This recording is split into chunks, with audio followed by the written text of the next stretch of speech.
မိသွားအောင်လို့ဒီနေ့ရုံချမ်းစိန်မှာအလောကအပြန်မုတ်ဝင်စားခဲ့ပါတယ်ဒီနေ့အပန်အလောက်ကပြန်လာတော့ရုံချမ်းစိန်မှာတတိယလိုက်ကျွေးမယ်ဆိုတာနဲ့သွားပြီးတော့ကြိတ်ခဲ့ပါတယ်ရုံချမ်းစိန်မှာသူတို့တစ်စိမ့်နဲ့ကတ်ထားတဲ့ဖြော်ရည်လေးလည်းရှိရပေါ့နော်ပင်မဲ့ရယ်နက်ရယ်ဒီစေးကျဥပေါင်းလာအဲ့ဒါတွေလည်းကောင်းတယ်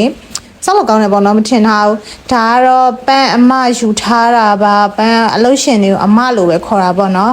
သူတို့ရဲ့ခေါ်ပြီးခြင်းလေးကိုတော့တိတ်မကြိုက်ဘူးလားလို့ဒီဟာလေးအရန်သူဆိုင်ရဲ့လေ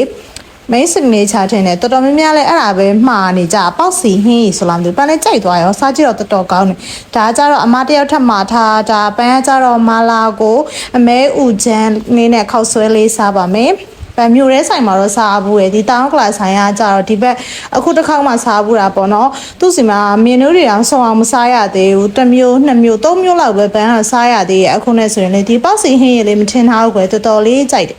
ဝိုင်းတော်များများလဲအဲ့ဒီဟာမှားနေကြပါတော့နောက်တစ်ခါမှတငယ်ချင်းတွေနဲ့သွားစားပါမယ်ဒီတစ်ခါကတော့ခင်မီအောင်လို့ရုံချမ်းစိန်မှာသွားစားခဲ့ပါတယ်အကောင်တော့ရုံချမ်းစိန်သွားနေကြကိုရီရုံချမ်းစိန်သွားမစားလို့ရှိရင်ခင်မမီကိုခံစားရလို့ပါဒါဆိုရင်တော့နောက်ဘလော့မှာပြင်သေးချပါမယ်နော်